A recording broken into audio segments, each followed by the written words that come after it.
زریون جس نے بطول کی فیکٹری اور اس کی پراپرٹی اپنے نام کروانے کے لیے اس سے شادی کی تھی، تو یہاں پر اس بار زریون ارادہ کر چکا ہے کہ وہ سب کے سامنے شو کرے گا کہ بطول کا تو ارمان کے ساتھ چکر چل رہا ہے، اور سب کو یہی بات شو کرتے ہوئے وہ بطول کو طلاق دے دے گا۔ اس طرح سے اس کا کام بھی ہو جائے گا اور بطول بھی اس کی زندگی سے نکل جائے گی اور اس پر بھی کوئی انگلی نہیں اٹھائے گا، اور سب کو یہی لگے گا کہ اس سب میں تو بطول کا ہی قصور ہے۔ لیکن زریون کو کیا پتا کہ ارمان کو تو اس کے خلاف سارے ثبوت مل چکے ہیں، اور ارمان کو جب یہ کنفرم ہوگا کہ زریون تو بطول پر تشدد کر رہا ہے، اس کی زندگی مشکل بنا رہا ہے اور اس کا میرے ساتھ چکر چلنے پر اسے دھمکیاں دے رہا ہے، تو اس بار جلد ہی ارمان زریون کی حقیقت بھی سب کے سامنے تو لانے والا ہے۔ اور دوسری طرف تو اس بار سیف صاحب کے وکیل نے بھی سارے کاغذات اس کے آفس بھجوا دیے ہیں، اور یہاں پر سلمان اور زریون کو سیف صاحب کی ول کے بارے میں بھی پتہ چل چکا ہے کہ سیف صاحب نے تو ساری پراپرٹی رہا اور بطول میں بانٹ دی تھی، تو اب وہ بہت زیادہ پریشان ہو چکے ہیں کہ اس ول کو کیسے ختم کیا جائے اور ساری پراپرٹی اپنے نام کیسے ٹرانسفر کی جائے۔ اور نیکسٹ ایپیسوڈ کی مکمل کہانی میں آپ لوگ دیکھیں گے آسیہ جو کہ زریون سے بات کرتی ہے کہ بطول کو پلیز یہاں پر چھوڑ جایا کرو، کیونکہ بطول ہی عدیل کا خیال رکھتی ہے اور عدیل بطول کے ساتھ کافی زیادہ کمفرٹیبل فیل کرتا ہے،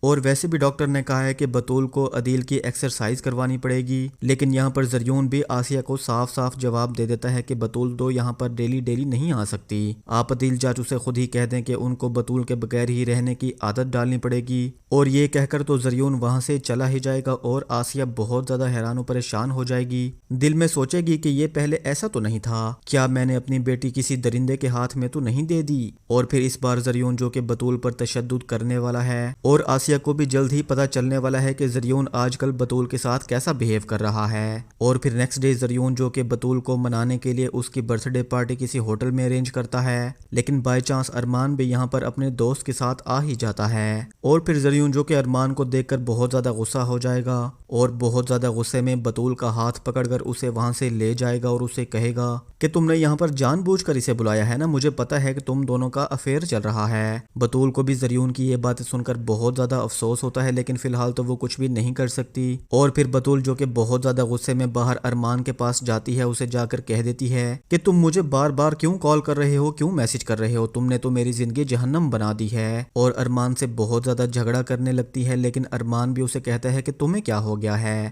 کہیں زریون تمہیں کسی بات پر تنگ تو نہیں کر رہا، پلیز تم مجھے بتا سکتی ہو۔ اور یہاں پر زریون کا آفس والا جاسوس جو کہ ارمان اور بطول کی یہاں پر ویڈیو بنا لے گا اور اس بار تو زریون کو دکھا دے گا، اور پھر رات کو زریون جیسے ہی وہ ویڈیو دیکھے گا تو دوبارہ بطول پر چلانے لگے گا، اسے کہے گا کہ تم ارمان کے ساتھ پارکنگ میں کیا کر رہی تھی، اور اس بار زور سے بطول کا ہاتھ پکڑ کر اسے دھمکی دیتا ہے کہ اگر میں نے آئندہ تمہیں دوبارہ ارمان کے ساتھ دیکھ لیا نا تو تم جہاں کھڑی ہوگی وہیں میں تمہیں جان سے مار دوں گا۔ یہاں پر بطول جو کہ زریون کا یہ روپ دیکھ کر تو بہت زیادہ پریشان ہو چکی ہے، رونے لگتی ہے، سوچتی ہے کہ زریون تو کتنا بدل چکا ہے، اور مجھے لگتا ہے کہ مجھے اس بارے میں تو اب مما کو بھی بتا دینا چاہیے۔ تو دوستو آپ لوگوں کو کیا لگتا ہے کہ زریون کی سچائی کس طرح سے سب کے سامنے آئے گی، اور بطول جب آسیہ کو یہ سب بتائے گی تو آسیہ کا کیا ری ایکشن ہوگا؟ کمنٹ سیکشن میں اپنی رائے کا اظہار ضرور کیجیے گا۔ Thank you.